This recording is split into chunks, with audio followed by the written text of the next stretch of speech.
আপনাদের সবাইকে আমাদের আজকের ভগবত গীতা ক্লাসে স্বাগতম।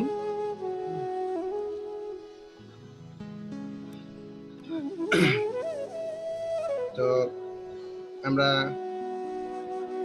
সবাইকে আবারও ধন্যবাদ দিতে চাই, আপনাদের মূল্যবান সময় বের করে আপনারা আমাদের সাথে সময় দিচ্ছেন। সেজন্য আমরা ভগবত গীতার বিগত প্রথম এবং দ্বিতীয় দুটো অধ্যায় আমরা দেখেছি। এখন আমরা শ্রীমদ্ ভগবত গীতার তৃতীয় অধ্যায় কর্মযোগ নিয়ে আমরা আলোচনা করব। আমরা জানি যে ভগবত গীতা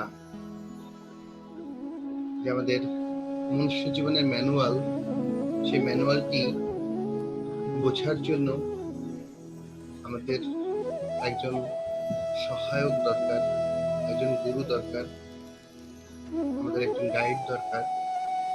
আমরা চেষ্টা করছি আমরা ভগবত গীতা সম্পর্কে, ভগবত গীতার যে রহস্য, এটি আপনাদের সামনে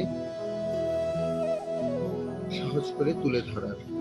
আমরা প্রতিদিন এক চ্যাপ্টার করে ভগবত গীতা নিয়ে আলোচনা করছি। আজকে আমরা তৃতীয় অধ্যায় কর্মযোগ নিয়ে আলোচনা করছি। গত 2 সপ্তাহে আমরা দ্বিতীয় অধ্যায়ে বেশ কিছু বিষয় নিয়ে আলোচনা করেছি। আসলে দ্বিতীয় অধ্যায়টাকে বলা হয় ভগবত গীতার সার। তো আমরা এই দ্বিতীয় অধ্যায়টিকে মূলত আমরা সেখান থেকে আমরা 4টা টিচিংস নিয়েছিলাম, যেটা আমরা নাম দিয়েছিলাম গীতা, GITA। তো G for Guru, absolute need for a spiritual guide, একজন আধ্যাত্মিক নির্দেশকের পরম প্রয়োজন। I for our identity. আমরা দেখেছি সেখানে ফার্স্ট যে আমাদের যে কোনো কাজের জন্য যেমন একজন গুরু দরকার, শিক্ষক দরকার, তেমনি আমাদের আধ্যাত্মিক অনুশীলনের জন্য একজন কোচ বা একজন শিক্ষক বা গুরু দরকার। এরপর আমরা দেখেছি আমাদের identity, who am I, who are you. আমি প্রকৃতপক্ষে আমরা কি জড় শরীর নাকি চিন্ময় আত্মা, সে বিষয়ে আমরা দেখেছি। এবং আমরা দেখেছি যদি আমরা যে আত্মা, তার সায়েন্টিফিক প্রুফ কি। আর দেখেছি আমরা যদি সবাই নিজেকে আত্মা হিসেবে মনে করি, তাহলে আমাদের বেনিফিটটা কি, সেটাও আমরা দেখেছি। যে বর্তমান জগতে যে সমস্যাগুলি চলছে, যুদ্ধ, হানাহানি, কৃষ্ণাঙ্গ শ্বেতাঙ্গ, হিন্দু, বৌদ্ধ, মুসলিম, খ্রিস্টান, বিভিন্ন ভাবে বিভিন্ন পরিচয়ে যুদ্ধ চলছে, সেই যুদ্ধগুলির সমাপ্তি হতে পারে যখন আমরা সবাই আত্মা, পরমেশ্বর ভগবানের অংশ হিসেবে সেবা করব, চিন্তা করব। তখন আসলে আমরা আর কারোর সাথেই হিংসা, বৈরিতা রাখতে পারবো না। সে বিষয়টি আমরা দেখেছি। এরপর আমরা খুবই গুরুত্বপূর্ণ একটি বিষয় দেখছি গীতার GIT ফর 2 ডিউটিস। আমাদের 2টি কর্তব্য। আমরা দেখেছি যে আমরা যেহেতু চিন্ময় আত্মা, কিন্তু আমরা রয়েছি জড় দেহে, তাই আমাদের কিছু জড় কর্তব্য রয়েছে, জাগতিক কর্তব্য রয়েছে, পাশাপাশি আমাদের কিছু আধ্যাত্মিক কর্তব্য রয়েছে। যেহেতু আমরা আধ্যাত্মিক বা চিন্ময়, তাই আমাদের চিন্ময় যেটা বলছে স্পিরিচুয়াল স্বধর্ম এন্ড ম্যাটেরিয়াল স্বধর্ম, বা এটাকে আমরা অন্য বলতে পারি constitutional duties and conditional duty. আমরা যেটা এই দেহের মধ্যে কন্ডিশন অবস্থায় রয়েছি, তা আমাদের কিছু কন্ডিশনাল ডিউটি রয়েছে, যেমন আমাদের দেহ নির্বাহ করা, দেহের সাথে আত্মীয় স্বজনদের সাথে তাদের দেখাশোনা করা, আমাদের জাগতিক দায়িত্বগুলো সেগুলো। আর আমরা দেখেছি কনস্টিটিউশনাল ডিউটিস, যেটা হচ্ছে আমি আত্মা, আমার কি কর্তব্য, আমার কি রেসপন্সিবিলিটি। অনেক সময় আমরা আমাদের এই দেহের দায়িত্বগুলি খুব সুন্দরভাবে সম্পাদন করি, কিন্তু আমরা আমাদের আত্মার যে দায়িত্বগুলি বা আত্মার যে রেসপন্সিবিলিটিগুলি, সেগুলির কথা আমরা ভুলে যাই। আমরা সেদিন দেখেছি যে আপনাদের আত্মার রেসপন্সিবিলিটি গুলি কি, যে এবং আত্মার স্বধর্ম কি, পরমাত্মার সেবা করা, পরমেশ্বর ভগবানের সেবা করা, ভগবানের নাম কীর্তন করা এবং তার সাথে হারিয়ে যাওয়া সম্পর্কের পুনরুদ্ধার করে ভগবানের কাছে ফিরে যাওয়া, সেগুলি আমরা দেখেছি। এবং লাস্টলি আমরা দেখেছি আত্মরাম, G for Guru, I for our identity, T for two duties, and A for আত্মরাম। স্থিতপ্রজ্ঞ ব্যক্তির লক্ষণ আমরা দেখছি, স্থিতপ্রজ্ঞ কা ভাষা, আমরা দেখেছি স্থিতপ্রজ্ঞ কিভাবে কথা বলে, কিভাবে চলেন, কিভাবে উপবেশন করে, এই বিস্তারিত বিষয়গুলি আমরা দেখেছি। আমরা অধ্যায়ের শেষের দিকে কৃষ্ণ যখন বুদ্ধিযোগের কথা বললেন, তখন অর্জুন একটু খুশি হয়ে গেলেন। যে অর্জুন ভাবলেন যে যেহেতু কৃষ্ণ বুদ্ধিযোগের কথা বলছেন, ভক্তিযোগের কথা বলছেন, তাহলে তো আমি কর্ম, এই হতাহতি, হিংসা ত্যাগ করে আমি সন্তুষ্টি লাভ করতে পারবো, এবং কৃষ্ণকে সন্তুষ্ট করতে পারবো। তো তখন কৃষ্ণ বলা শুরু করলেন যে আসলে বিষয়টা তা না। আমরা সেই বিষয়গুলি নিয়ে আমরা যে কৃষ্ণ অর্জুন কর্ম ত্যাগ করতে চেয়েছিলেন, আমরা সেই কর্ম নিয়ে আজকের আমাদের এই শুরু হচ্ছে কর্মযোগ। সেখানে আমরা কয়েকটি বিষয় আমরা দেখবো। আজকের আমরা অ্যাক্রোনিম দিয়েছি, আমাদের দেওয়া হয়েছে ট্রি। আমরা মনে রাখার জন্য প্রতিটি অধ্যায়কে যেন আমরা সেই অধ্যায়ের টিচিং গুলো আমরা মনে রাখতে পারি, সেজন্য আমরা প্রত্যেকটি চ্যাপ্টারে কিছু কিছু ডিভাইড করেছি, যার মাধ্যমে আমরা খুব সহজে বিষয়গুলো মনে রাখতে পারবো। যেমন এই অধ্যায়টি আমরা মনে রাখবো TREE, এটার মাধ্যমে আমি ডিটেইল বলবো। আমরা গতদিন আরো দেখেছি যে যার যে স্বধর্ম নিয়ে কথা হচ্ছিল।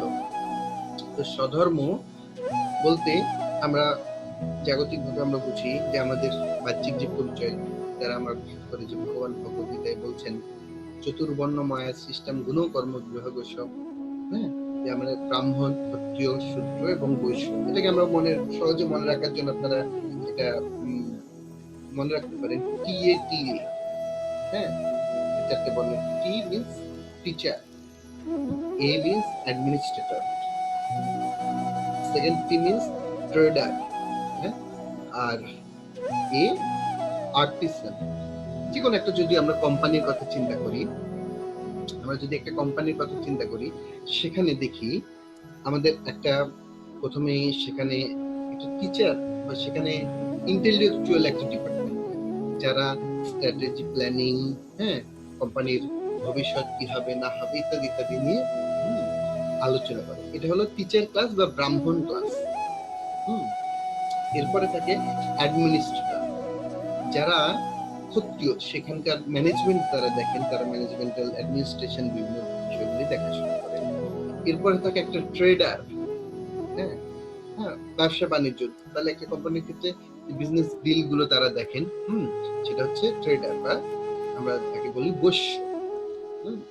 এবং লাস্ট থেকে একটা ওয়ার্কার শ্রেণী, আর্টিসান, তারা হচ্ছেন বিভিন্ন উৎপাদনমুখী, কেউ যে ধরনের কোম্পানি হোক সেটার ফিল্ডে তারা কাজ করছেন। তো এইভাবে আমরা দেখতে পাই সব জায়গায় এই যে ভগবান যে চারটা বর্ণ আশ্রম সৃষ্টি করেছেন, এই চারটা বর্ণ কিন্তু সাইন্টিফিক্যালি প্রুফ। সব জায়গায় এই চার ক্যাটাগরির মানুষ লাগে।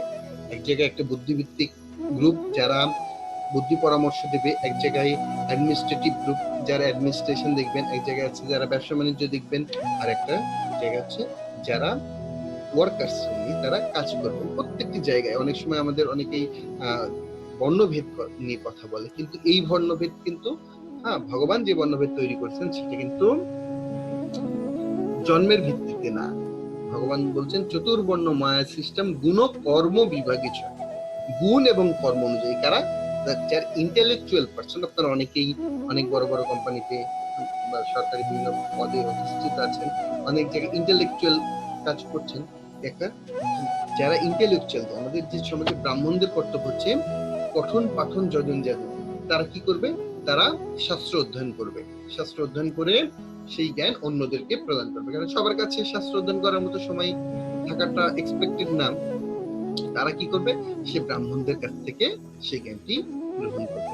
তারপরে সোসাইটি দেখাশোনার জন্য রেসপন্সিবিলি যে ক্ষত্রিয়, তিনি যুদ্ধ, তারপরে সুরক্ষা, এই বিষয়গুলি দেখবেন, সেটা হচ্ছে ক্ষত্রিয়র কাজ।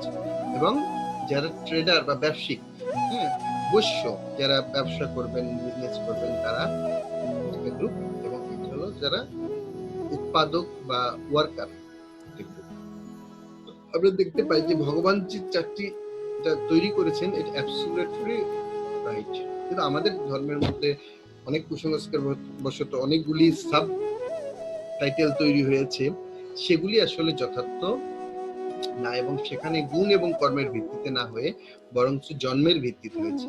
ডাক্তারের ছেলে কখনোই সবসময় যে ডাক্তার হবে নট ম্যান্ডেটরি, ইঞ্জিনিয়ার ছেলে মেয়ে যে ইঞ্জিনিয়ার হবে নট ম্যান্ডেটরি, হতে পারে কিন্তু নাও হতে পারে, অন্য কিছু হতে পারে। এই জন্য ব্রাহ্মণের সন্তান যে ব্রাহ্মণ হবেন নট ম্যান্ডেটরি, কিন্তু তিনি যদি তার গুণ যদি ব্রাহ্মণের থাকে তাহলে অবশ্যই তিনি ব্রাহ্মণ।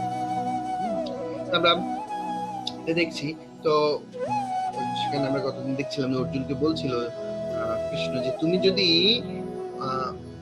ক্ষত্রিয় হয়ে তুমি যদি ভিক্ষাবৃত্তি করতে যাও, 2 দিন পরে কেউ ভিক্ষা না দিলে তুমি তাকে অস্ত্র নিয়ে তারপর তুমি কেন আমাকে ভিক্ষা দিচ্ছ না, কারণ তার প্রবৃত্তি হলো ক্ষত্রিয়, তাই তার জন্য অবশ্যই যুদ্ধ করাটা দরকার। তো এভাবে আমরা দেখেছি শাস্ত্রে আমাদের বর্ণনা দেওয়া আছে অ্যাবসলিউটলি রাইট। আমরা যদি সেটার যথার্থ প্রয়োগ আমাদের সমাজে দেখতে পাই, সেখানে শান্তি বিরাজ করবে, এ ব্যাপারে কোনোই সন্দেহ নেই। এবং মানে আমরা এখন চলুন যে আমাদের নতুন যে আজকের এই সপ্তাহ আমরা আমাদের তৃতীয় অধ্যায়ে কর্মযোগে প্রবেশ করছি। আমরা দেখব টি ফর ত্যাগা, renunciation or work. T for ত্যাগ, মানে আমরা কর্ম যোগ করব না কর্ম ত্যাগ করব, দিস ইজ বেটার। আমরা জানবো যে কোনটা শ্রেষ্ঠ। এরপরে আমরা দেখব three or four rungs on yoga ladder, যোগ সিঁড়িতে আরোহণ আমরা করব, যেখানে আমরা দেখব কর্মকাণ্ড, কর্মযোগ, জ্ঞান যোগ, ভক্তি যোগ। আমরা ভগবদ্গীতার মধ্যে বিভিন্ন এই বিষয়গুলি আমরা পাচ্ছি। এই অধ্যায়ে ভগবান বিভিন্ন যোগের কথা বর্ণনা করেছেন। আমরা দেখব এই যোগ ল্যাডার, যোগ সিঁড়ি, এটা আমরা দেখব। ই ফর এক্সাম্পলারি কর্মযোগী, কর্মযোগীর দৃষ্টান্ত আমরা দেখব। এবং এনিমি অফ দ্য সোল, আত্মার শত্রু, আমরা জানার চেষ্টা করব যে আমাদের আত্মার বা আমাদের প্রকৃত শত্রু কে। তো চলুন আমরা প্রথম পাঠ, যেটা ত্যাগা, রিনাউন্সিয়েশন অর ওয়ার্ক, আমরা কর্মযোগ বা কর্মত্যাগ কোনটি শ্রেষ্ঠ সেটি আমরা জানার চেষ্টা করব। এখানে আমাদের পুরো চ্যাপ্টারের একটা ওভারভিউ দেওয়া হয়েছে, এখন দিচ্ছি, পরবর্তীতে আলোচনা করব। আমরা সাধারণত 2 ধরনের আমরা মানুষ দেখতে পাই, একটা জ্ঞানযোগী আর একটা হচ্ছে কর্মযোগী। যারা জ্ঞানযোগী তারা কর্মকে অবহেলা করে, তারা কর্মটাকে ত্যাগ করে, এবং কর্মযোগী যারা নির্ধারিত কর্ম করেছে। এখন বিষয় হচ্ছে কেউ যদি তার হৃদয় যথেষ্ট পরিশুদ্ধি না করে তার কর্ম ত্যাগ করে, তাহলে তিনি আবার পুনরায় ফিরে আসতে হতে পারে। এখানে শাস্ত্রে নির্দেশ দেওয়া হচ্ছে আমাদের হৃদয় যদি পরিশুদ্ধিত না হয় তাহলে আমাদের কর্তব্য কর্ম করা উচিত, এবং সেই কর্তব্য কর্মের মাধ্যমে আমাদের হৃদয়ের পরিশুদ্ধি ঘটে। সে বিষয়টা আমরা দেখব আমাদের আগামী শ্লোকগুলিতে বর্ণনা করা হয়েছে। আমরা এখানে একটা ভিডিও দেখতে পাচ্ছি, ভগবান প্রথম দিকেই চতুর্থ নম্বর শ্লোকে এটি বলছেন যে আমরা এখানে দেখতে পাচ্ছি যোগী সাধু, তারা ফুটবল খেলছেন, তারা গাঁজা খাচ্ছেন, আমরা এগুলি দেখছি। আসলে যদি আমাদের হৃদয় পরিশুদ্ধ না হয়, কিন্তু আমরা বাহ্যিক ভাবে যদি শুধু ড্রেস ধারণ করি, তাহলে আমাদের সেই কর্মগুলি করার যে প্রবণতা, সেগুলি আবার পুনরায় আমাদেরকে কর্মে প্রবৃত্ত করতে পারে। কিন্তু যদি আমাদের হৃদয় যথাযথভাবে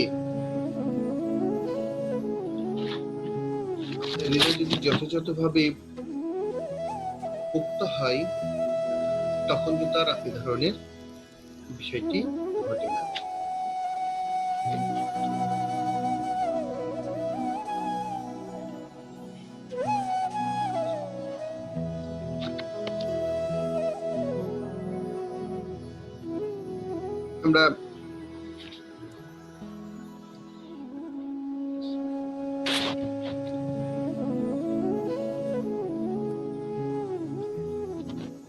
আমরা কখনোই নিষ্ক্রিয় বা অবস্থা থাকতে পারি না। অনেক সময় অনেকে ভগবানের চিন্ময় জ্যোতিতে হারিয়ে যেতে চায়, সেখানে গিয়ে নিষ্ক্রিয় থাকতে চায়, কিন্তু সেটি কখনোই সম্ভব না। সেটি ভগবান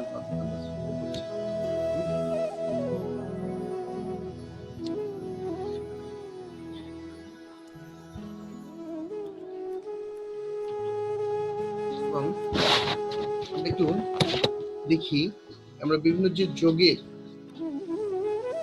পন্থা, আমরা মূলত জ্ঞান যোগ এবং কর্মযোগ, বিভিন্ন যোগের মধ্যে আমরা একটা কম্প্যারিজন করতে যাচ্ছি। কোন যোগটা আসলে কি আমরা সেটা একটু বোঝার চেষ্টা করি, তারপরে আমরা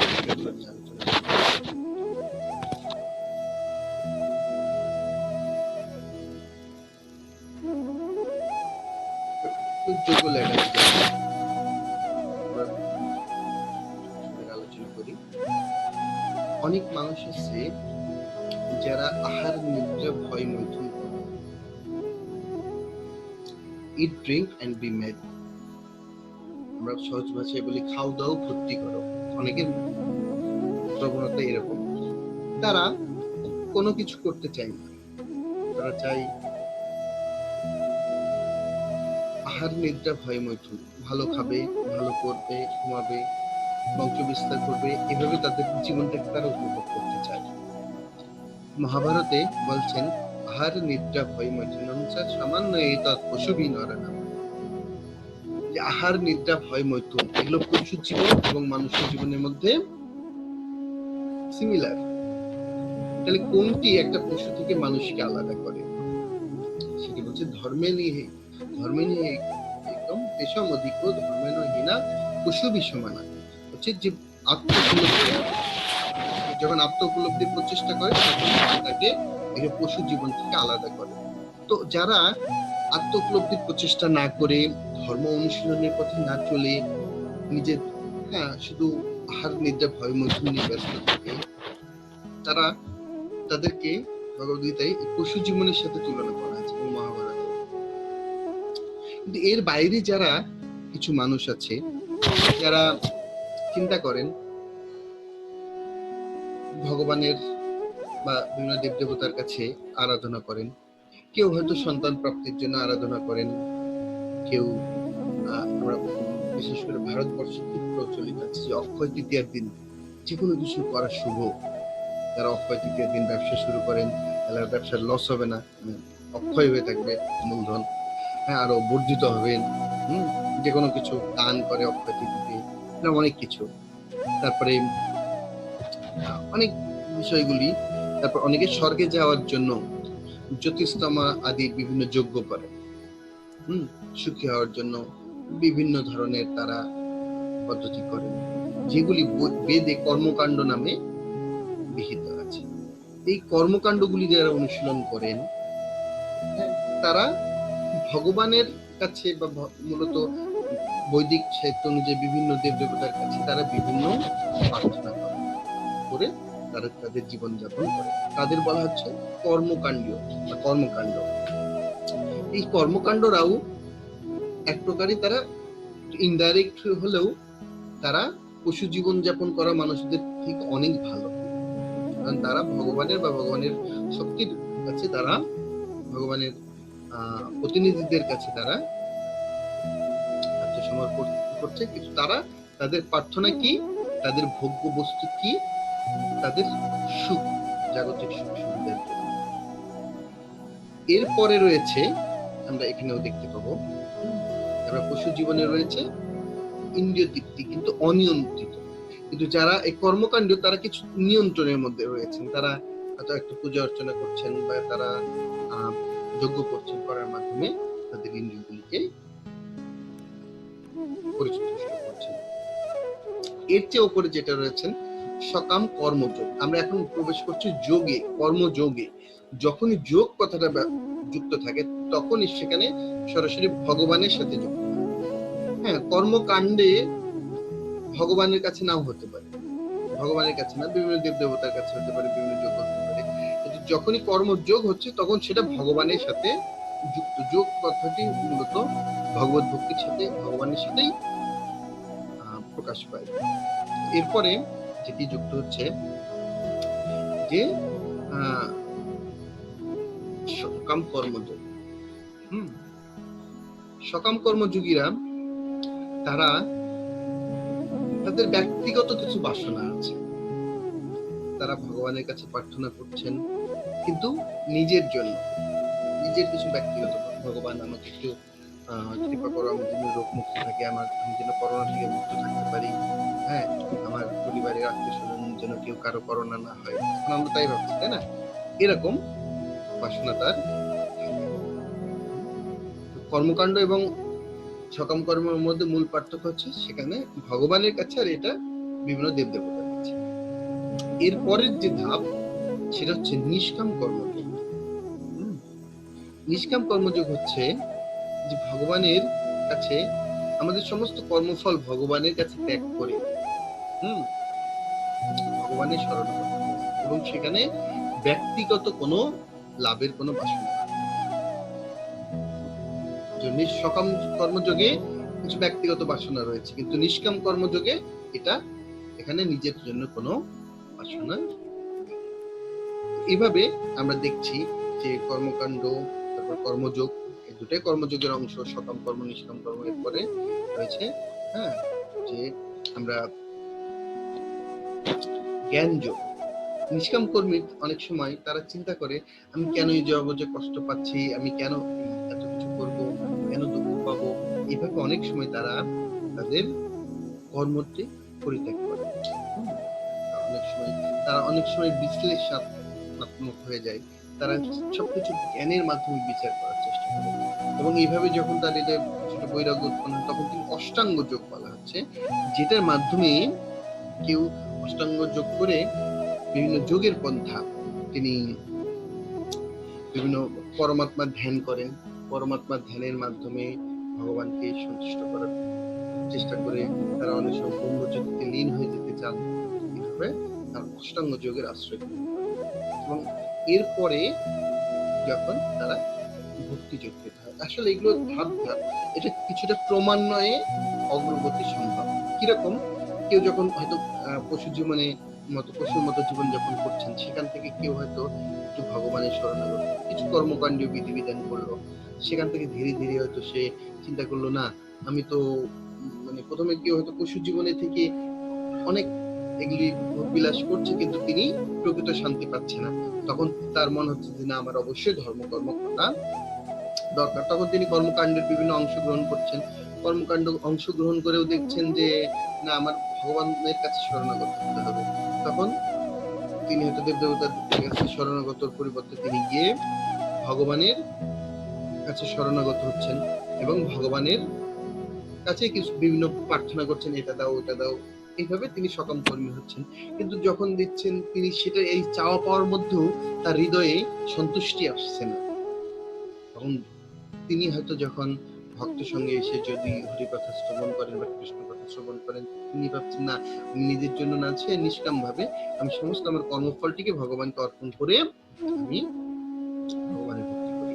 এভাবে তিনি নিষ্কাম কর্মযোগী হতে পারে। এরপরে তিনি জ্ঞানের চর্চা করার মাধ্যমে জ্ঞানযোগী হতে পারেন। এরপরে তিনি তপস্যা করার মাধ্যমে অষ্টাঙ্গযোগী হতে পারেন এবং তারপরে যদি কোনো সাধুগুরু বৈষ্ণবের কৃপায় তিনি এই ভক্তি যোগের সুযোগ লাভ করতে পারেন। এবং অষ্টাঙ্গ যোগ এবং ভক্তি যোগের মধ্যে মূল যে পার্থক্য সেটা হচ্ছে কর্মযোগ, নিষ্কাম কর্মযোগ এবং ভক্তি যোগের মধ্যে এটা একই রকম প্রায়, কিন্তু দুটোর মধ্যে একটু পার্থক্য আছে। সেটা পার্থক্য হচ্ছে নিষ্কাম কর্মযোগটা হচ্ছে নিষ্কাম ভাবে করা, ভগবানের জন্য করা, কিন্তু ভক্তি যোগে সবকিছু হৃদয় দিয়ে করা। ভক্তি যোগে যা কিছু করা হয় সেখানে আমাদের হৃদয়টা দিয়ে। দেখুন ভগবানের যারা ভক্তিযোগী, ভগবানের মন্দির মার্জন করা হচ্ছে হৃদয় দিয়ে, ভালোবাসা দিয়ে। এখানে ফোর্স পূর্বক না, এখানে কন্ডিশন না যে তোমাকে এটা করতে হবে না। আমি ভালোবাসা দিয়ে ভগবানের নাম জপ করব, ভালোবাসা দিয়ে ভগবানের জন্য মালা গাঁথবো, ভালোবাসা দিয়ে ভগবানকে রান্না করে ভোগ লাগাবো। এইভাবে এইভাবে আমরা যেটি যোগ ল্যাডার, এই যে বিভিন্ন যোগের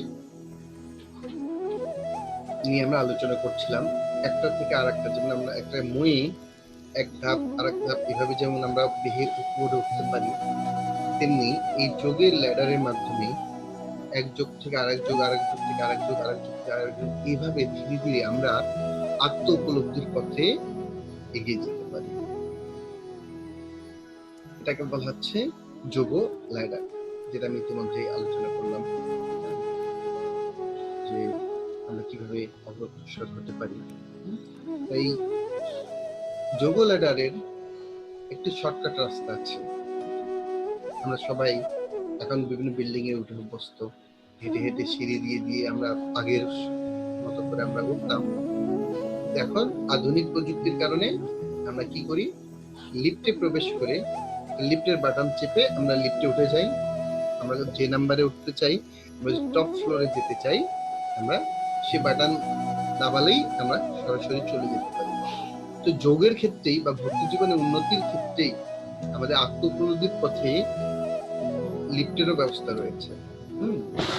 আমরা চাইলে সরাসরি পশু জীবন থেকেও, যদি কেউ শুদ্ধ ভক্তের সঙ্গ পান এবং যদি তিনি শরণাগত হন, যদি কেউ ভক্তের শরণাগত হয়ে, যদি কেউ শুদ্ধ ভক্তের সংস্পর্শে এসে সাধন ভক্তির অনুশীলন করেন, সাধন ভক্তি বলতে যে হরিনাম জপ, আর কিছু নীতি পালন করেন, কিছু রেগুলার যেটি বিষয়, আমরা যদি একটু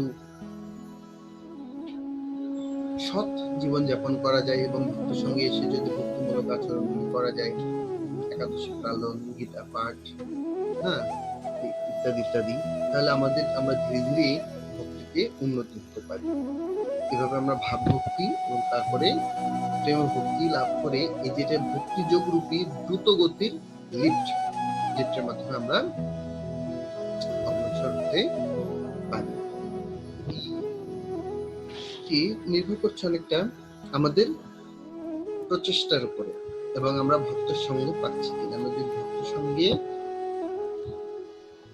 যাপন করি, ভক্তের সঙ্গ আমরা যাই, ভক্তের সঙ্গের কৃপা লাভ করি, আমরা যদি শরণাগত হয়ে ভক্তের সঙ্গ করি, তাহলে আমরা খুব দ্রুত এই যে অনেক কঠিন কঠিন এই যে অষ্টাঙ্গ যোগ কিন্তু অনেক কঠিন, জ্ঞান যোগী হওয়া খুব অনেক কঠিন, তাকে প্রচুর অধ্যয়ন করতে হবে। বাস্তবিক পক্ষে আমাদের জন্য জ্ঞান যোগী অষ্টাঙ্গ যোগী হওয়া এক প্রকার অসম্ভব। কারণ এখন আমাদের একটু চিন্তা করে দেখুন, আমাদের অনেকেরই গীতা পড়ার মতো সময় নেই। অনেকেই অনেক লেট নাইট পর্যন্ত অফিস করতে হয়, অনেকের ফ্রাইডেতেও অফিস।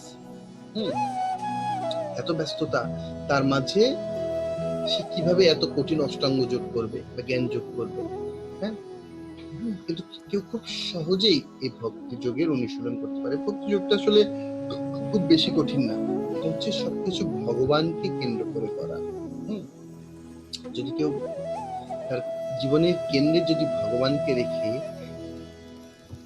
তার জীবন পরিচালনা করেন, তাহলে সেটি মূলত ভক্তিযোগ। কিভাবে ভক্তিযোগ একটু বলি। ধরুন আমাদের যার যা কিছু পরিস্থিতি আছে, যার যা কিছু আছে সেটা দিয়ে ভক্তি করা। যেমন ধরুন কারো একটা সুন্দর কেউ একটা জমি কিনেছে, আপনি বাড়ি করবেন, ঠিক আছে, তাতে বাধা নেই, আপনি বাড়ি করলেন, বাড়িতে একটা ভগবানের মন্দির রাখলেন, এটা মন্দির করেন। প্রথমে ভগবানের গৃহপ্রবেশ হলো, আমরা সবাই কম বেশি গৃহপ্রবেশ অনুষ্ঠান করি। সেই গৃহপ্রবেশ করবেন প্রথমে ভগবানের পূজা অর্চনার মাধ্যমে ভগবান সেখানে স্থাপিত হবেন এবং ভগবানের প্রসাদ রূপে আমরা সেই গৃহে বাস করব, আমরা সেটা প্রসাদ রূপে লাভ করব। এরপরে ধরুন কেউ, আপনারা অনেক ইনকাম করছেন, আয় করছেন, সে আয়ের একটা অংশ 10% বা যাই হোক, আপনি একটা পার্সেন্টেজ আপনি ভগবানের সেবায় দান করবেন, করে বাকিটা আপনি প্রসাদ রূপে গ্রহণ করছেন। আপনি খাবার খেতে চান, ঠিক আছে, আপনি সেটা ভগবানকে নিবেদন করে, যেগুলি ভগবানকে নিবেদনযোগ্য বিষয়গুলি আপনি ভগবানকে নিবেদন করে সেগুলি আপনি গ্রহণ করুন। এভাবে কেউ সংসার জীবনে আছেন বা প্রবেশ করতে চান, তারা পুরো সংসারটাকে নিয়ে কৃষ্ণ ভজন করুন, সবাইকে নিয়ে কৃষ্ণ ভজন করুন, এবং মানে কৃষ্ণের নির্দেশিত যে পন্থা, অবৈধ ধরনের সঙ্গ, হ্যাঁ, পরস্ত্রী বা পর পুরুষ সম্পর্ক না রেখে, হ্যাঁ, শাস্ত্রীয়ভাবে বিবাহ বহির্ভূত সম্পর্ক ত্যাগ করে, হ্যাঁ, শুধুমাত্র বিবাহের মাধ্যমে, হ্যাঁ, সম্পর্ক বজায় রাখা, এবং সেই সম্পর্কে সংসারের কেন্দ্রে বা সংসারের বা গৃহের মালিক রূপে ভগবান শ্রীকৃষ্ণকে রেখে আমরা তার সংসার করতে পারি। এইভাবে যদি আমরা করি, একই কাজ অন্যরাও করছেন, কিন্তু যদি এগুলোকে যদি আমরা একটু সবকিছুর মাঝে ভগবানকে যুক্ত করে দিই এবং আমাদের হৃদয়টা দিই, এটা কোনো ফোর্সফুল প্রসেস না, আমরা যদি সেখানে শুধু আমাদের হৃদয়টাকে একটু দিই, তাহলে সেটা হয়ে যাবে, এবং সেটার মাধ্যমে খুব সহজেই আমরা আমাদের জীবনটাকে খুব সুন্দর, এবং আমরা যেভাবে জীবনযাপন করছি সেটার মাঝে ভগবানকে যোগ করার মাধ্যমে আমরা আমাদের জীবনটাকে সুন্দর করতে পারি, এবং এই জীবন অন্তে আমরা ভগবানের কাছে ফিরে যাওয়ার যোগ্যতা পাই। আমাদের কাছে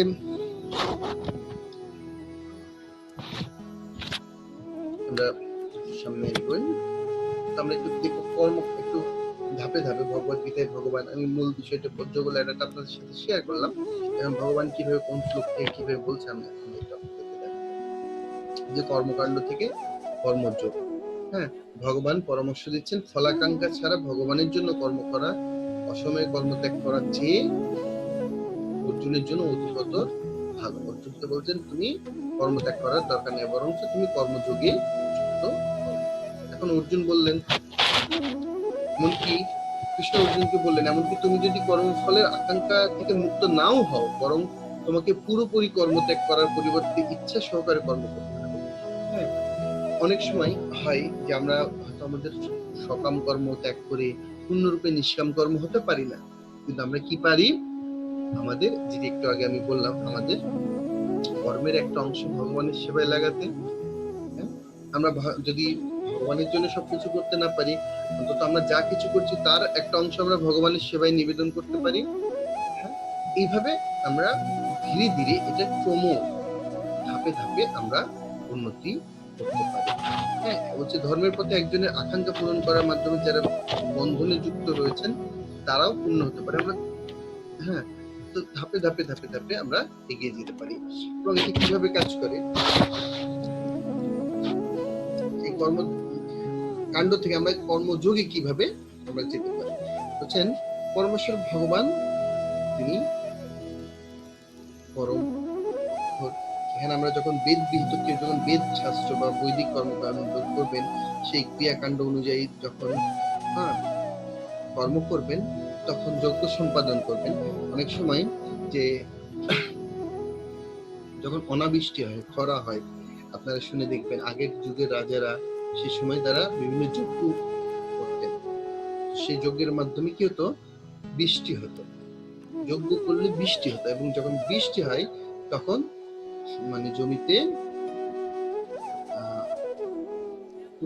মানে ভূমি পুষ্ট হন, এবং তার মাধ্যমে খাদ্যশস্য উৎপাদন, এবং সেই খাদ্যশস্যগুলি যখন জীব গ্রহণ করেন, পদ্মজীব পান, সেই তাদের সমৃদ্ধি আসে। অনেক সময় মনে হতে পারে, আচ্ছা এটা কিরকম কথা যে আমরা যজ্ঞ করলাম, যজ্ঞে দেখা যাচ্ছে সমস্ত কিছু আহুতি দেওয়া হচ্ছে, হ্যাঁ হ্যাঁ, আমরা ঘি দিচ্ছি, আমরা বস্ত্র দিচ্ছি, বিভিন্ন ফল দিচ্ছি, অনেকের কাছে এরকম মনে হতে পারে, আরে এই সাধুরা এগুলো করছেন, হ্যাঁ, পূজারীরা এগুলো, ব্রাহ্মণরা এগুলো করছেন, এগুলো তো সব জিনিস ওয়েস্টেজ, তেমন হতে পারে না যে আমরা ফল এগুলো সব আগুনে ফেলছি, এগুলো ওয়েস্টেজ না? আধুনিক একজন ব্যক্তির কাছে সেটাই মনে হয় স্বাভাবিক। আসলে সেটা কিভাবে কাজ করে, আসলে এই যে যখন যজ্ঞের সময় অগ্নিতে যে আহুতি দেওয়া হয়, সে অগ্নিটা হচ্ছে ভগবানের মুখ, হ্যাঁ, অগ্নিকুণ্ডটা হচ্ছে ভগবানের ভগবানের মুখ, আসলে আমরা ভগবানকে নিবেদন করি সেটা। কারণ যখন আমরা যজ্ঞ করলে, যজ্ঞের যখন উপাদানগুলি দিলে, ভগবান সন্তুষ্ট হয়ে এই যজ্ঞের ফলে যজ্ঞ বৃষ্টিটাকে আকর্ষিত করে। আমরা একটা উদাহরণ দিতে পারি, ধরুন একজনের পায়ে একটু ফোড়া হয়েছে, সে ডাক্তার দেখাতে গেল, সে খুব কষ্ট করছে ফোড়ায়, ডাক্তারের কাছে গেলেন, ডাক্তার তাকে ওষুধ দিয়ে বললেন প্রতিদিন 3 বেলা বা 6 ঘন্টা পর পর আপনি এই অ্যান্টিবায়োটিকটা খাবেন। এখন সেই ছেলেটা চিন্তা করছে আমার ফোড়া হয়েছে পায়ে, আর ডাক্তার খেতে বলছে মুখ দিয়ে, মুখ দিয়ে খেলে আমার পায়ে কিভাবে কাজ হবে, তাই না? কিন্তু অল্প জ্ঞান সম্পন্ন হয় সে এটা ভাবতেই পারে যে আমার ফোড়া হয়েছে পায়ে, তার চেয়ে বলছে ডাক্তার সাহেব তার চেয়ে ভালো আমি ওটা গুঁড়ো করে আমার পায়ে লাগিয়ে দিই ফোড়াই, তাহলে তাড়াতাড়ি ভালো হয়ে যাবে। তো ডাক্তার বলছে না, আমি যেভাবে বলছি তুমি সেভাবে করো। তখন তিনি যখন কয়েকদিন খেলেন ওষুধগুলি, তখন তার ফোড়াটা সেরে গেল। তো আসলে কি হয় যে আমরা অনেক সময় আমাদের স্বল্প বুদ্ধির ফলে আমরা বুঝতে পারি না যে ঘটনাটি কিভাবে ঘটে।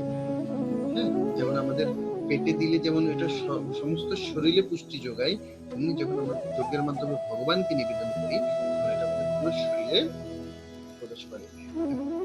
ভগবান এই যজ্ঞের চক্র, এই যে 14, 15, 13 এই শ্লোকগুলিতে এই ব্যাপারগুলি যে বলছেন যে যজ্ঞের ফলে যজ্ঞ ব্যতীত জীবন পাপময়।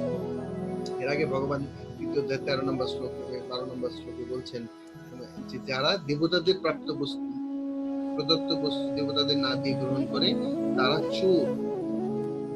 আসলে প্রকৃতপক্ষে জিনিসগুলি কার?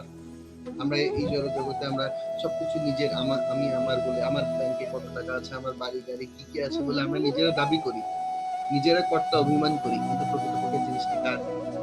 ধরুন একটা বাড়ির কথা বলি, হ্যাঁ, আপনার বাড়ি রয়েছে, আপনার বাড়িটি কি দিয়ে তৈরি? ইট, বালি, সিমেন্ট ইত্যাদি ইত্যাদি দিয়ে। যদি আমি একটা উপাদান ইট টানি, ইটটা কি দিয়ে তৈরি? মাটি, বালি, হ্যাঁ, জল, বাতাস, আগুন, তাই না? মাটি কে তৈরি করেছেন? আপনি নিশ্চয়ই, না আপনার বাবা, আপনার দাদু? অবশ্যই আমার বাবা মা দাদু কেউ করেননি, কে করেছেন? ভগবান। জল, আকাশ, বাতাস সবই ভগবান দিচ্ছেন। তাহলে এসব কিছু মালিক কে? আমি না ভগবান? এখন আপনি বলতে পারেন যে আমি অনেক পড়ালেখা করেছি, আমি চাকরি বাকরি করে অর্থ ইনকাম করে সেগুলি আমি ক্রয় করেছি। এখন যদি প্রশ্ন করি, আচ্ছা আপনি যে পড়ালেখা করে ডাক্তার, ইঞ্জিনিয়ার ইত্যাদি ইত্যাদি হয়েছেন, আপনাকে কে তৈরি করেছে? আর আপনার যে বুদ্ধিমত্তাটা এটি কে দিয়েছেন? নিশ্চয়ই ভগবান। এ ব্যাপারে আপনি নিশ্চয়ই কোনো দ্বিমত করতে পারবেন না। তাহলে প্রকৃতপক্ষে সবকিছু প্রকৃত মালিকটা কি? প্রকৃত মালিক হলো ভগবান। আমি একটা সিম্পল উদাহরণ দিই। ধরুন আপনার বাড়িতে একটি খাট বানাবেন, আপনি কিছু সুন্দর কাঠ কিনে আনলেন, সেগুন কাঠ বা মেহগনি কাঠ, যেটা আপনার পছন্দ। কাঠগুলি কিনে এনে আপনার একটা কার্পেন্টারকে, কাঠ মিস্ত্রিকে দিলেন কাঠটি বানানোর জন্য, ঠিক আছে? খাট বানানোর শেষে খাটের কার্পেন্টার বলছে এই খাটটি আমার। আপনি কি করবেন তাকে? হ্যাঁ, কাঠ দিলাম আমি, টাকা দিলাম আমি, আর কি খাটটি তোমার হয়ে গেল, তুমি শুধু বানিয়ে। আমাদের অবস্থা সেরকম না। আমরা সবকিছু ভগবানের উপাদান, সেগুলিকে একটু নাড়াচাড়া করে আমরা নিজেকে মালিক বলে মনে করছি। আমরা কি তাহলে সেই কাঠমিস্ত্রির মতো কাজ করছি না? ভেবে দেখুন তো। আসলে কিন্তু আমরা সেটাই করছি। প্রকৃতপক্ষে সবকিছুর মালিক কিন্তু ভগবান। তাই ভগবান বলছেন যে ভগবানের দেওয়া জিনিস যখন আমরা ভগবানকে নিবেদন না করে তখন আমরা সেটা পাপ করা হয়। খাবারের ক্ষেত্রে ভগবান 3 অধ্যায় 13 নম্বর শ্লোকে বলছেন, হ্যাঁ, দেখবেন যোগ্য আশিষ্ট সিনাশন্ত মুচ্চন্তে সর্বকিল বিষয় ভুজ্যন্তে তুতভাম পাপা যো পচ্যন্তি আত্মকরণাৎ। বলছেন ভক্তরা সমস্ত পাপ থেকে মুক্ত হয়। কেন? কারণ তারা ভগবানকে নিবেদিত অন্নাদি গ্রহণ করে। আর যারা শুধুমাত্র নিজের জন্য রন্ধন করেন তারা শুধুমাত্র পাপ। চিন্তা করুন, আপনার গাছের একটা জিনিস যদি আপনাকে কেউ না দিয়ে অন্য কেউ পেরে নিয়ে যায়, তাকে আপনি কি বলবেন? চোর বা ডাকাত, তাই বলবেন না? চোর বলবেন। একই তো জিনিস কাজটি আমরা করছি, ভগবানের দেওয়া জিনিস আমরা ভগবানকে নিবেদন করছি না।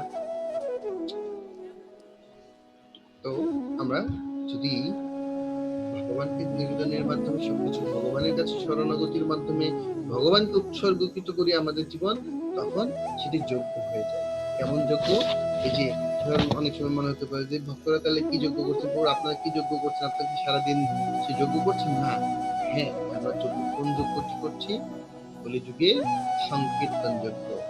হরের নাম হরের নাম হরে নামেইব কেবলম বলো নাস্তেইব নাস্তেইব নাস্তেইব গতিরন্যথা। বলছে কলিযুগে একমাত্র যোগ্য হলো হরিনাম সংকীর্তন। এছাড়া আর কোনো গতি নেই। আমরা হরিনাম যজ্ঞ করছি কলিযুগে, এটাই সবচেয়ে বড় যজ্ঞ, সংকীর্তন যজ্ঞ, হরিনাম যজ্ঞ। পরে কি, এই যে আমরা প্রতিদিন সবকিছু ভগবানের নিবেদন করা হচ্ছে, এটি যজ্ঞ। আমাদের সকলেরই প্রচেষ্টা করা উচিত, যার যেটুকু সময় আছে। আমি জানি আপনারা সবাই অনেক ব্যস্ত, এর মধ্যেও ব্যস্ততার মধ্যে থেকে একটু সময় বের করে, হ্যাঁ, এটা আমরা কতদিন আলোচনা করছিলাম আমাদের টু ডিউটিস। আমাদের, আমরা যেহেতু আত্মা, আমরা এটাও আলোচনা করেছি, আমরা আত্মা কিন্তু রয়েছে এই জড় দেহের মধ্যে। তাই আমাদের যেমন দেহগত মাতা পিতা পুত্র পরিজন আত্মীয় স্বজন স্ত্রী স্বামী তাদের প্রতি কর্তব্য রয়েছে, এমনি আমাদের, আমরা চিন্ময় আত্মা হতে আমাদেরও কিন্তু কিছু স্পিরিচুয়াল স্বধর্ম বা কনস্টিটিউশনাল স্বধর্ম বা ডিউটি রয়েছে। সেটি হচ্ছে ভগবানের সাথে যুক্ত হওয়া, ভগবানের নাম করা। আর আমরা যখন সেটা করি, আমরা দেখি অনেক সময় যদি আমরা শুধু বডিলি কাজগুলো করি, কিন্তু আমাদের আত্মা সন্তুষ্ট না হওয়ার ফলে আমরা প্রকৃতপক্ষে সন্তুষ্ট হতে পারি না। যদি আমাদের আত্মাকে আমরা সন্তুষ্ট রাখার প্রচেষ্টা করি, হ্যাঁ, আমরা যদি দুটোই করতে হবে, আমাদের যে কন্ডিশনাল যে ডিউটিস রয়েছে, ম্যাটেরিয়াল স্বধর্ম রয়েছে, সেগুলিও পালন করতে হবে। আমরা কেউ চাইলে আমাদের বাবা মা আত্মীয় স্বজনকে পরিত্যাগ করতে পারি না, তাদের প্রতি আমাদের কর্তব্য রয়েছে। আমাদের দেহগত যে সম্পর্ক তাদের প্রতি আমাদের কর্তব্য রয়েছে, পাশাপাশি আমাদের আত্মাগত, আমরা যে পরমাত্মা পরমেশ্বর ভগবানের অংশ, তারও কিছু রেসপন্সিবিলিটি রয়েছে, তারও কিছু কর্তব্য রয়েছে। কেউ যখন এই দুটো যথাযথভাবে পালন করেন, তখন তিনি যথাযথভাবে সুখী। আমরা এখন দেখব যে কিছু এক্সাম্পলারি কর্মযোগী। হ্যাঁ, আমরা প্রথমে ট্রি দেখেছি, আমরা দেখেছি অলরেডি কর্মত্যাগ এবং কর্ম যোগের মধ্যে কোনটি শ্রেষ্ঠ। আমরা দেখেছি কর্মত্যাগের চেয়ে কর্মযোগটি শ্রেষ্ঠ। এরপর আমরা দেখেছি আমরা রানস বা যোগ ল্যাডার। এখন আমরা দেখব এক্সাম্পলারি কিছু কর্মযোগী। কৃষ্ণ আগে ব্যাখ্যা করেছেন যে যদি কারো বাসনা থাকে, তবে সে তার বাসনাগুলিকে ধর্মীয়ভাবে চরিতার্থ করতে পারে। এখন তিনি বলছেন যদি কারো বাসনা না থাকে, তথাপি সে অন্যদের কাছে দৃষ্টান্ত স্থাপনের জন্য কর্ম করতে পারেন। পূর্ববর্তী সেকশনে ইন্দ্রিয় আরাম প্রিয় ব্যক্তি সম্পর্কে বর্ণনা করা হয়েছে, এবং পরবর্তী সেকশনে আত্মরাম বা আত্মতৃপ্ত ব্যক্তি সম্পর্কে বর্ণনা করা হয়েছে। দুটো সেকশন আমরা চিন্তা করি। প্রথমে যারা আরাম প্রিয় ব্যক্তি তাদের সম্পর্কে বলা হয়েছে, এবং আগামীতে যারা আত্মতৃপ্ত ব্যক্তি তাদের সম্পর্কে ভগবান বলবেন এই 17 নম্বর শ্লোক 25 নম্বর সেকশনের মধ্যে।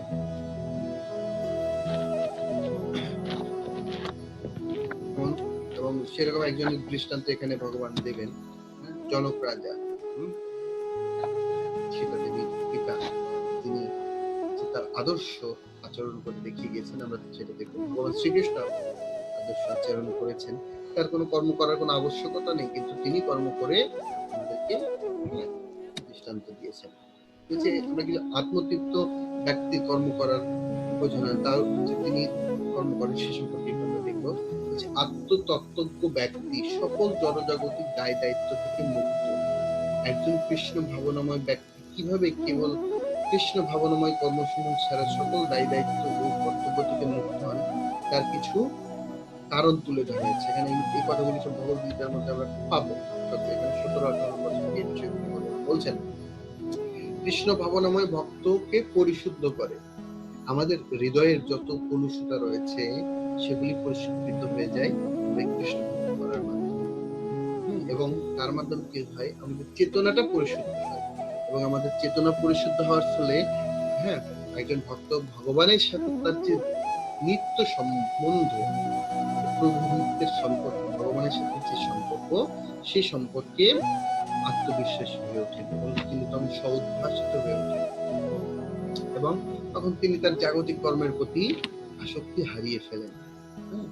এবং তখন তিনি সমস্ত দায় দায়িত্ব থেকে বিভিন্ন দেবতাদের, আসলে কেউ যখন জন্মগ্রহণ করে তার অনেক রকম ঋণ হয়, দেব ঋণ, ঋষি ঋণ, মাতৃ ঋণ, পিতৃঋণ, ভূমি ঋণ, অনেক ধরনের ঋণ জন্মগ্রহণ করার সঙ্গে সঙ্গে কিন্তু যখন কেউ পূর্ণরূপে কৃষ্ণ ভগবান হয় তখন তাকে আর কোনো দেবতার বা কোনো ঋণের আশ্রয় আর পেতে সমস্ত দায়িত্বকে মুক্ত হন।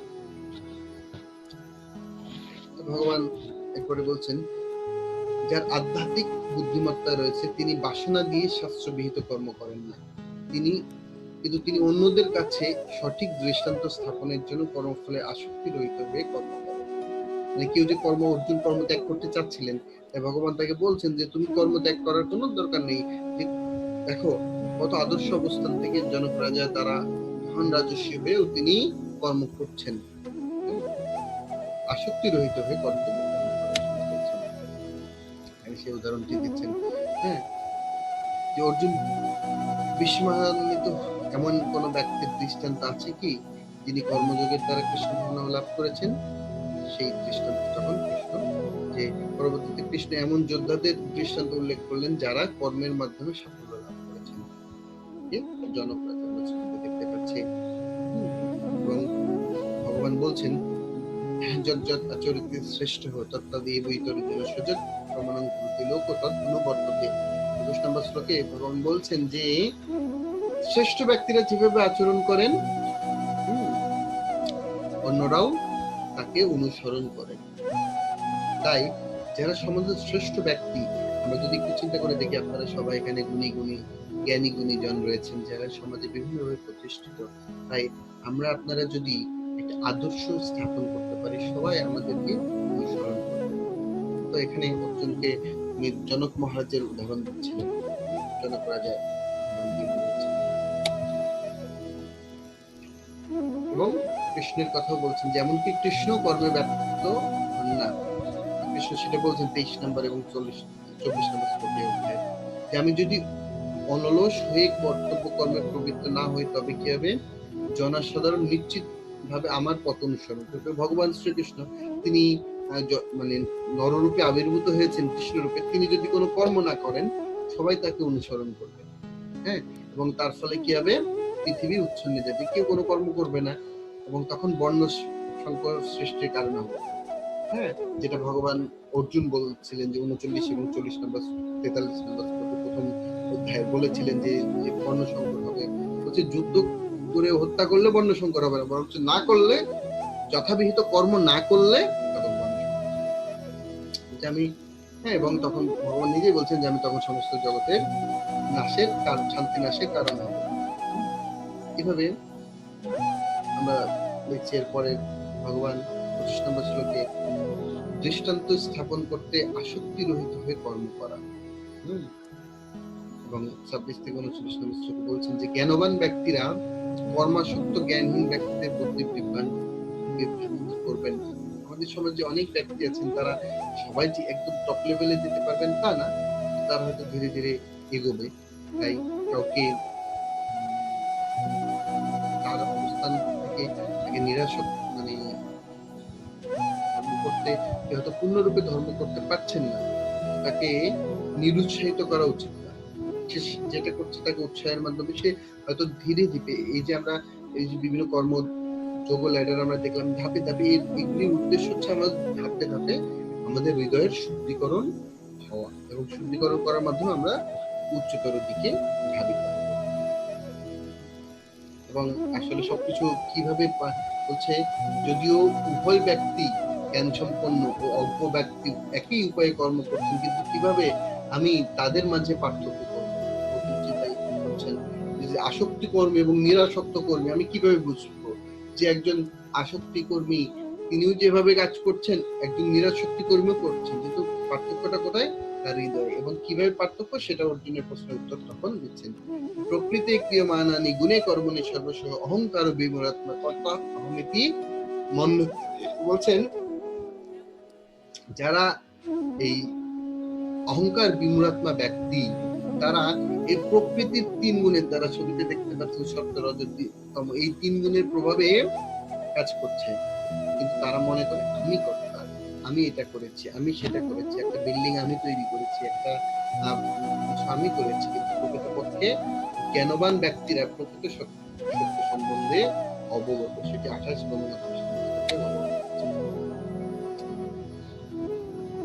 কর্মযোগ সম্বন্ধে ব্যাখ্যা করার পর কৃষ্ণ এখন চূড়ান্ত ভাবে ব্যাখ্যা করবেন যে এটার উদ্দেশ্য কি, এবং তিনি এবং তাকে উদ্দেশ্য করে যে প্রত্যেকের কর্ম করা উচিত, এভাবেই, হ্যাঁ, এইভাবে যদি কেউ কর্মযোগ করে তখন প্রকৃতপক্ষে সেটা প্রথমে বলেছি যে কর্মযোগ বা নিষ্কাম কর্ম যেটা আছে, এটার সাথে যদি কেউ ভক্তি বা হৃদয়ের থেকে করেন, তাহলে কৃষ্ণের জন্য যখনই করবেন তখনই সেটা ভক্তিযোগ। হ্যাঁ, তো সেটা বলছেন তুমি আমাকে সমর্পিত হয়ে তোমার কর্তব্য কর্ম করো। এখানে 34 নম্বর শ্লোকে। এবং আমরা দেখছি যে কৃষ্ণের উদ্দেশ্যে কর্ম করা এবং অনুসরণ করা। এখানে যারা কৃষ্ণের উদ্দেশ্যে করবেন তাদের ব্যাপারটাও বলছেন, যারা কৃষ্ণের উদ্দেশ্যে করবেন না তাদের ব্যাপারটাও বলছেন। তিনি বলছেন আমার নির্দেশ অনুসরণ করার ফলে কি হবে, হ্যাঁ, মুচ্ছন্তে যেহেতু কর্মবিদ, তিনি কি হবেন, আমরা এখানে ছবিতে দেখতে পাচ্ছি যে একজন বৈকুণ্ঠ বিমানে চড়ে, হ্যাঁ, তিনি বৈকুণ্ঠে ভগবানের ধামে গমন করছেন।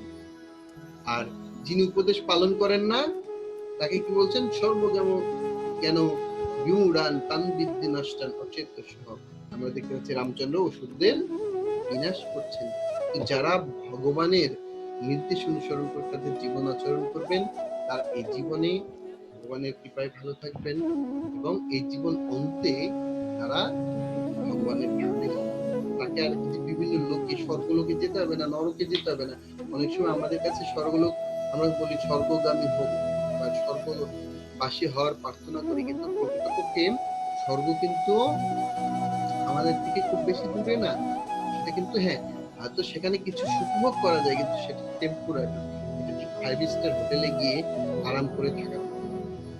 আপনার কাছে একটা যদি পর্যাপ্ত টাকা থাকে, আপনি কোনো 5 স্টার হোটেলে গিয়ে অনেক আরাম করে থাকতে পারবেন, কিন্তু যখনই আপনার টাকা শেষ হয়ে যাবে তখনই তাকে সেখান থেকে বের করে দেওয়া হবে, তাই না?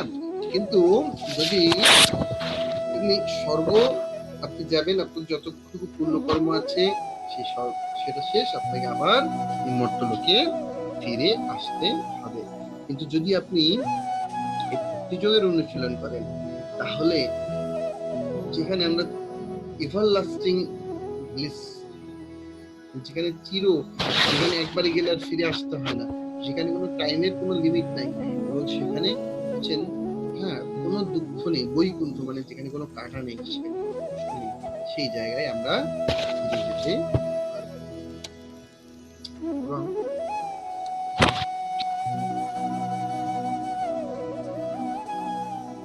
ব্যক্তির স্বভাব অনুযায়ী কর্ম করার ব্যাপারে বলছেন, যারা পাপময় কর্মের শাস্তির জন্য সতর্ক, তাদের কি ভীত হওয়া উচিত? প্রয়োজন নেই। এমনকি যারা কঠোর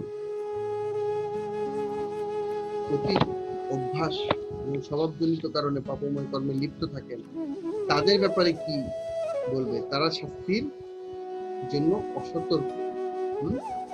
হ্যাঁ, অনেক সময় অনেকে বলতে পারে যে আসলে আমাদের অনেক সময় আমরা ট্রেন যখন ব্রেক মারে তারপরও কিন্তু একটা সার্টেন লেভেল পর্যন্ত সে ট্রেনটা অগ্রসর, তো সঙ্গে সঙ্গে কিন্তু সেটি আমরা ত্যাগ করতে পারি না। অনেক সময় আমরা আমাদের স্বভাব আমি পুরাই করে ফেলি। তো অর্জুন এখানে জোর দিয়ে প্রশ্ন করলেন, নিজের কর্তব্য কর্ম করার জন্য আসক্ত ও বিকর্ষণের জন্য যুদ্ধক্ষেত্রে যুদ্ধ করার চেয়ে বরং কেউ একজন যদি অন্যান্য কর্তব্য গ্রহণ করে তা ভালো, যেমন অহিংসতা, তখন অর্জুনকে ভগবান বলছেন যে তোমার কর্তব্য কর্ম করো, অন্যদেরকে অনুসরণ করো না। শ্রেয়ান স্বধর্ম বিগুণ পরধর্মাৎ সংনুষ্ঠিত স্বধর্মে নিধনং শ্রেয় পরধর্ম বধাভ্য। যার যেটা প্রবৃত্তি অনুসারে যার যেটা কর্ম সেটা করা উচিত, তার পরধর্ম করা, অন্য ধর্ম করাটা। আমরা এখন দেখবো আমরা 5 মিনিট আলোচনা করবো আমাদের এনিমি অফ দ্য সোল। আমরা আমাদের আইডেন্টিফাই করবো আমাদের শত্রু। আমরা তো জানি আমরা আত্মা, তাহলে আমার শত্রুকে সেটা আমরা 34 নম্বর শ্লোকে ভগবান বলছেন রাগ ও দ্বেষ সম্পর্কে বলছেন। অর্জুন জিজ্ঞাসা করলেন, যদিও শাস্ত্রে নিষিদ্ধ করা হয়েছে তবুও কেন জীব বিষয় দ্বারা আসক্ত হয়? আমরা অনেক সময় চাই না কোনো পাপ কাজ করতে, কিন্তু আমরা কেন পাপে করতে? আমরা এটা প্রত্যেকের একটা ফিলিংস আছে, হয়তো আমি কোনো একটা অন্যায় করে ফেলছি, পরে আমি বুঝতে পারি যে আমি তো ওইটা করতে চাচ্ছিলাম না, কেন আমি এরকম করলাম। সেই পরম শত্রু হচ্ছেন সেই শত্রুটা আমাদের শত্রু। কিরকমের শত্রু সেটা বলছে, নিষিদ্ধ জিনিসে যে আসক্তি সেটা হচ্ছে আত্মা। যেটা আমাদের জন্য নিষিদ্ধ সেটাতে যখন আমরা আসক্ত হই, যখন আমরা আমাদের কোটার বাইরে গিয়ে আমাদের জন্য যে লিমিট দেওয়া রয়েছে সেটার বাইরে যখন আমরা আসক্ত হই, সেটা হচ্ছে আত্মার শক্তি। যেমন আমরা দেখি রাবণের কাছে মন্দোদরীর মতো একজন শক্তি ছিল, কিন্তু তিনি তার কোটার বাইরে গিয়ে তিনি সীতা মাতার দিকে হাত বাড়িয়েছিলেন, আর তারপরে তার বিনাশ। তো আমাদের জড় জীবনেও আমরা দেখি, আমরা আমাদের যদি আমাদের লিমিটের বাইরে গিয়ে করার চেষ্টা করি, তখন আমরা আমাদের যে পজিশন আমরা হারিয়ে ফেলব। বলছেন এই কামই কি বলছেন, জীবকে জড় জগতে জড়িয়ে পড়ায়। আমরা যে জড় জগতে বারবার ফিরে আসতে হয়, তার প্রধান কারণ হচ্ছে এই কাম। এবং বলছে কাম ও এসো ক্রোধ এসো রজগুণ এবং মহাসন মহাপাপনা বিদেহীয় বৈরিণম। তো এই কামটাকে 3 ধরনের আবৃত হওয়ার 3 ভাবে তুলনা করেছেন শ্লোকে। এটা বলছেন ধূম্র আবৃত, মানে ধোঁয়া ভেতরে যেমন আগুন দিতে অবস্থান, আরেকটা অবস্থান থাকে অনেক সময় অনেক দিন পর যদি আপনার বাসায় যান, বাসায় কেউ না থাকলে আয়নার উপরে যেমন ধুলো জমে, আর অনেকটা আছে আমরা ছবিতে দেখতে পাচ্ছি এটা আমাদের। আরেকটা হচ্ছে মাতৃজঠরের মধ্যে যখন সেরকম একটা পদ্ধতি। তো বলছেন এই কামের পর্যায়ে কেউ ধরুন হয়তো মাতৃজঠরের শিশু যেমন আজকে বৃষ্টি থাকে, সেরকম একটা পর্যায়ে হয়তো আমরা দেখতে পাচ্ছি যে আয়নায় কিছু ধুলা জমে থাকে, আর আগুনের ধোঁয়া, যখন ধোঁয়া অপসারিত হলে, আগুন যখন ভালো করে জ্বলে ওঠে তখন কিন্তু ধোঁয়া অপসারিত হয়ে যায়। এটা তুলনামূলক সহজ। তারপরে আমাদের যদি আয়নাটাকে একটু মুছি, তাহলে আমরা আমাদের মুখ দেখতে পাই। কিন্তু একটা বাচ্চাকে যখন গভীর মানে মাতৃজঠর থেকে বের হতে হয়, তার কিন্তু একটা সার্টেন টাইম এইভাবে বদ্ধজীবদের আচ্ছাদিতের অবস্থা ভগবান বর্ণনা করেছেন। বলছেন এই কাম আগুনে ঘি ঢেলে যেমন মানে আগুনকে নেভানো যায় না, তেমনি যত বেশি কাম উপভোগ করা যায় এটা কখনোই শেষ করা সম্ভব না। এবং অর্জুন জিজ্ঞেস করছেন, তাহলে কামের জায়গা কোথায়, কামটা থাকে কোথায়? তখন বলছে 3টা স্থান দেখাচ্ছে। যে এই 3টা যদি বলছে ইন্দ্রিয়ানি মনোবুদ্ধি, আমাদের ইন্দ্রিয় সমূহ মন এবং বুদ্ধি, এগুলোর কথা বলছে। আমাদের এই 3টি জায়গায় কাম অবস্থান করে। এখন প্রশ্ন হলো, তাহলে এই যে আমাদের শত্রু কাম, তাহলে এটাকে আমরা কিভাবে জয় করতে পারবো? সেটা ভগবান লাস্ট 3 শ্লোকে বলছেন। প্রথমে ইন্দ্রিয়গুলিকে নিয়ন্ত্রণ করতে হবে। আমাদের ইন্দ্রিয়গুলিকে নিয়ন্ত্রণ করতে হবে। প্রথমেই কাউকে মন এবং বুদ্ধিকে জয় করতে যাওয়া উচিত না, কারণ ইন্দ্রিয়ের চেয়ে অনেক এগুলো ইন্দ্রিয়ের চেয়ে অনেক বেশি শক্তিশালী।